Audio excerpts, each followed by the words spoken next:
¿Cómo está, doctor Walter Ayala? Buenos días. Muchas gracias, Rodolfo, por la invitación. ¿Cómo está la situación jurídica del señor Castillo?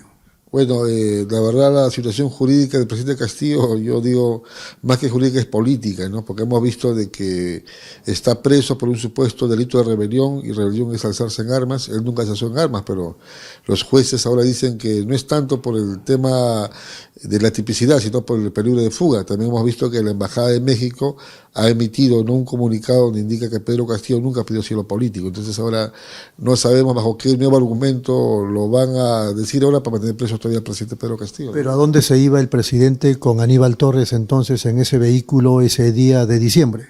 Claro, eso también ha quedado bien claro, en el sentido de que iba con su familia, su esposa, sus hijos menores, iba a ir justamente a la embajada a dejar a sus hijos.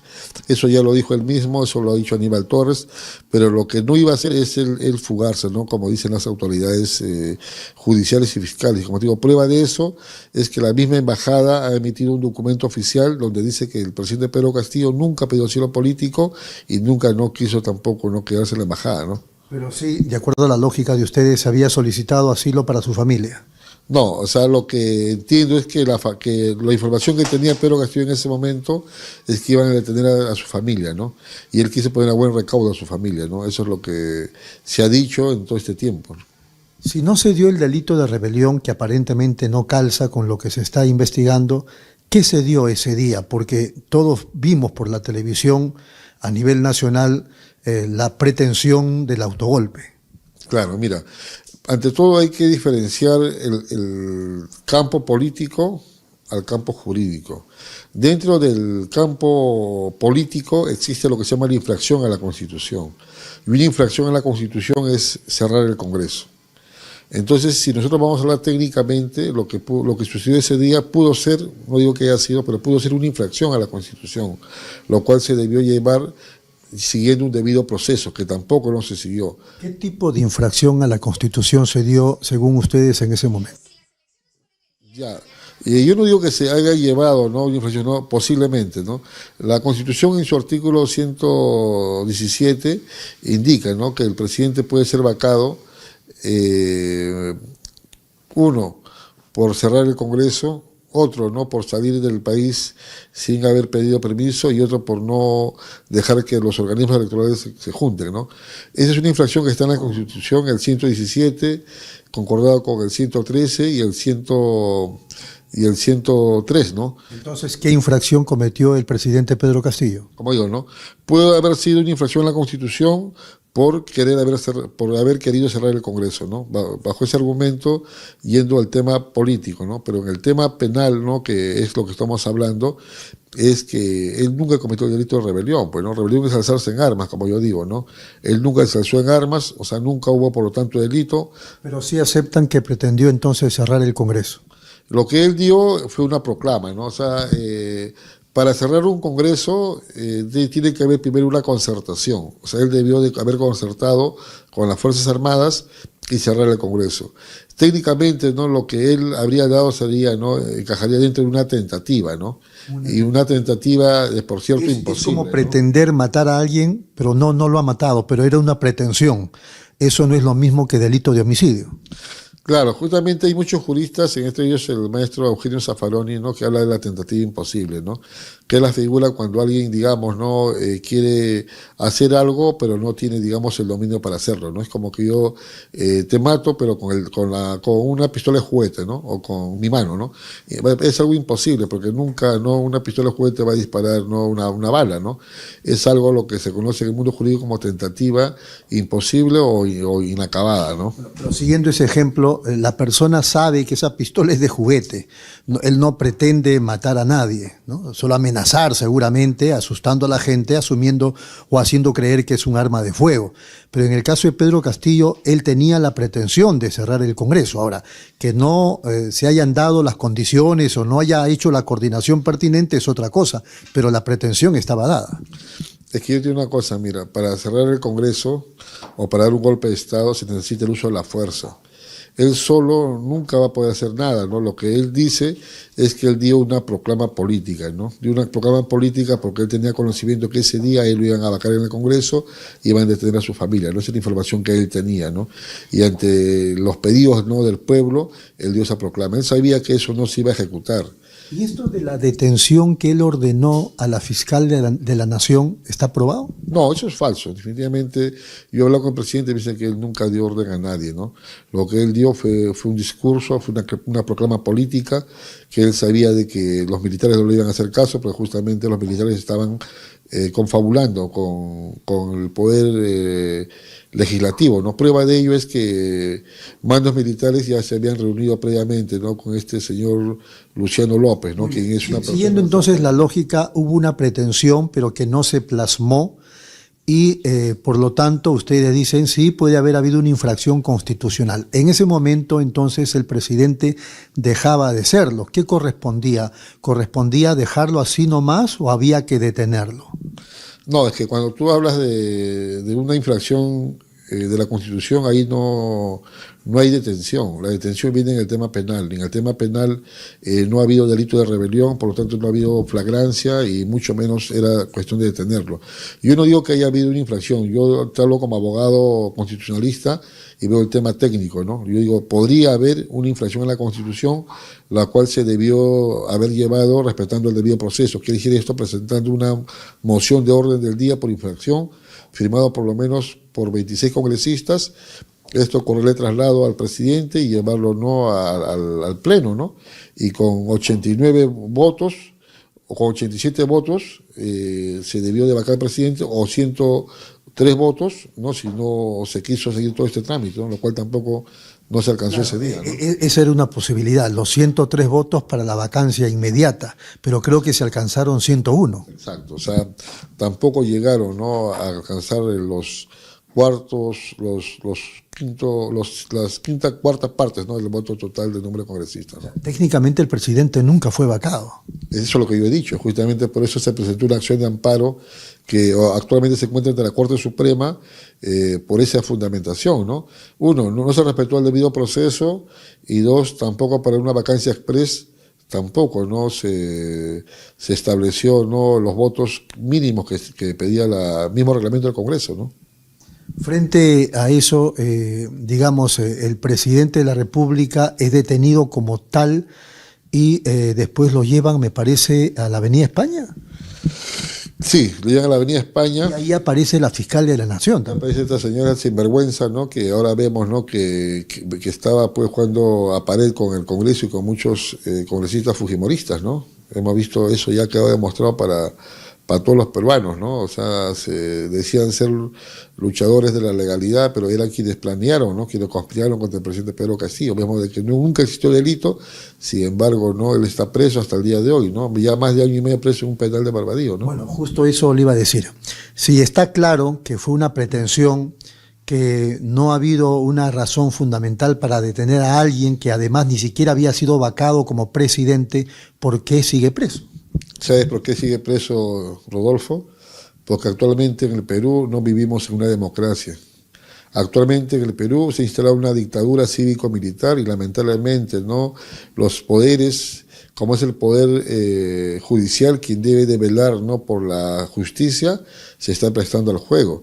Esto, lo que yo te explico, lo puede entender un estudiante de Derecho de primer año. El delito de rebelión es alzarse en armas, Pedro Castillo nunca se alzó en armas. El delito de homicidio es matar a otro, tiene que haber un muerto, así de claro tiene que ser la conducta previamente establecida. Acá nunca pasó eso. Frente a eso, ustedes, me parece, si no me corrige, están recurriendo a organismos internacionales. Yo dudaba, porque yo decía, primero tienen que agotarse todas las instancias nacionales. Claro, pero también dentro del reglamento de la Comisión de Derechos Humanos hay excepciones, ¿no? Como cuando en el país no está, digamos, asegurada, ¿no?, digamos, un proceso, ¿no?, imparcial, ¿no?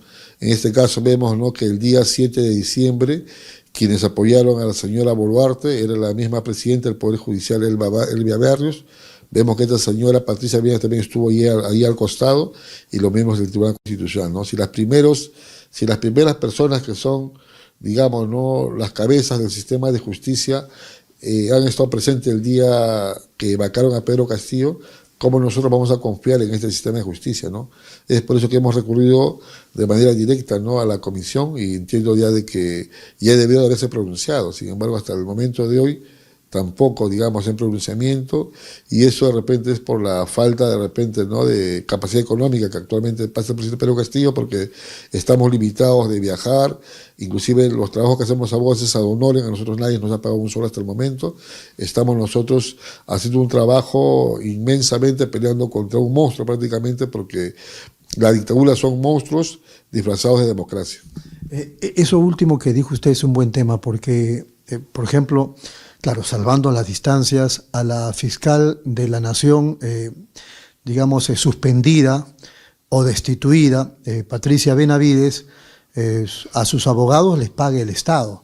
¿Eso no está ocurriendo con Pedro Castillo, que ha sido presidente de la República? No, al presidente Pedro Castillo le cortaron su pensión, no le han pagado ni un solo en su defensa legal. Yo mismo te digo, estoy llevando varios procesos, estoy llevando procesos penales, procesos constitucionales e internacionales, y no he cobrado ni un solo hasta el momento. Tengo entendido de que la señora está bloqueando todos los pedidos que hace el presidente Pedro Castillo, ¿no? ¿Quién, señora? ¿La presidenta? La señora Boluarte, ¿no? Yo no le reconozco como presidenta. Porque ¿Usted está especulando o maneja alguna información? es que hemos presentado varias solicitudes y todo sale denegado, ¿no?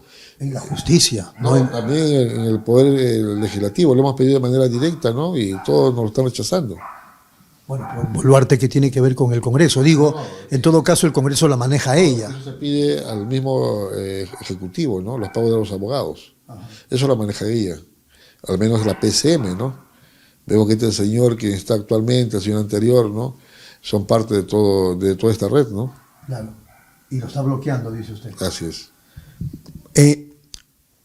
¿Qué le parece, qué impresión tiene? Porque yo sé, usted es abogado, defiende en estos momentos al expresidente Castillo, pero de algún modo, como ha sido ministro de Defensa, ha, digamos, también desarrollado labor política.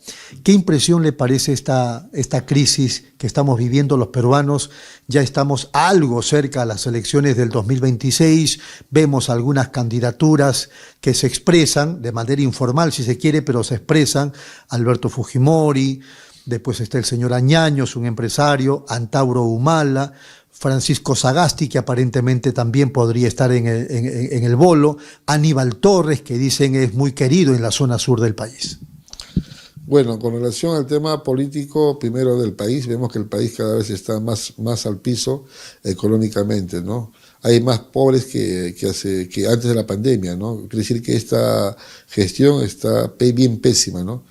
Eso se debe a que no existe seguridad jurídica. Cuando no existe seguridad jurídica, los inversionistas no vienen para invertir porque tienen temor que sus capitales no sean, digamos, respetados, ¿no?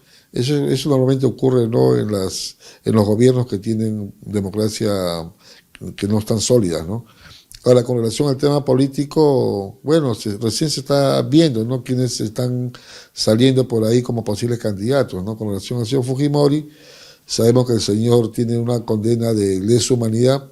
Ahora dicen que hay un indulto, pero el indulto no anula la pena, lo que anula de repente es la sanción que él tiene de seguir preso, ¿no? Por lo cual no podría ser candidato. Por lo cual, claro, aparte de eso, por su misma edad, prácticamente es un engañamuchacho, ¿no?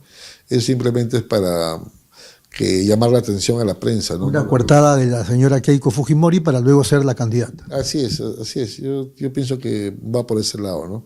Ahora, con los demás candidatos, recién estamos viendo quiénes se están asomando por ahí, porque yo tengo una cosa, Rodolfo, lamentablemente ahora, según mi percepción, presidente que llegue a ser elegido, ese presidente al día siguiente puede ser destituido y estar preso inclusive, ¿no?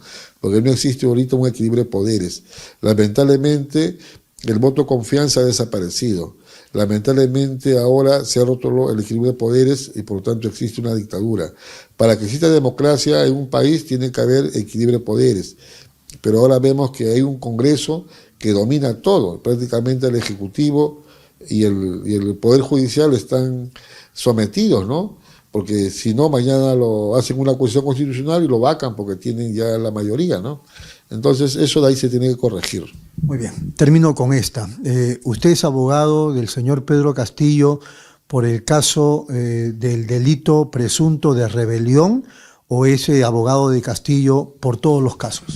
Yo soy abogado del presidente Pedro Castillo en el tema de la acción de amparo que busca su restitución, en el tema del habeas corpus que busca su libertad, en el tema internacional también, ¿no?, que se ha interpuesto una petición ante la Comisión de Derechos Humanos donde se solicita su libertad y restitución, y también ante la ONU, ¿no?, ante la Relatoría de Detenciones Arbitrarias, hemos presentado ahí, ¿no?, una petición para su libertad, ¿no? Y también estoy viendo temas penales como el tema, ¿no?, del nombramiento ilegal del señor Carrasco como ministro de Interior en ese momento cuando era fiscal, y ayudando a otros temas como de rebelión, ¿no? Pero ¿Usted no lo defiende por los casos de corrupción presunta? no, en el caso de organización criminal está otro abogado, y en el caso de rebelión también es otro abogado, pero yo estoy apoyando ahí en esos dos casos. ¿Y también usted cree que él es una víctima? Es que si vemos realmente, si bien es cierto, debemos de decir, yo lo digo de manera clara, ¿no?, de que ha habido corrupción, seguro que ha habido corrupción, pero eso no llega al presidente Pedro Castillo. ¿En qué gobierno no ha habido corrupción? Y si ha habido corrupción, que sean condenados y que estén bien presos, ¿no? Pero hasta ahorita no hay ninguna prueba directa que digamos, no vincula al presidente Pedro Castillo, ¿no? Hay, digamos, dichos, ¿no?, como que yo escuché presuntamente. Ahora mismo, con el mismo delito de rebelión, vemos de que no hay ninguna prueba, inclusive ni el tipo penal se configura y está preso el señor. Muy bien. En todos los casos en general contra Pedro Castillo, ¿hay alguna acusación ya en ciernes? Una acusación en el tema de rebelión hay, que está ahorita en control de acusación, pero todavía no está, digamos, no ha quedado aprobada, ¿no?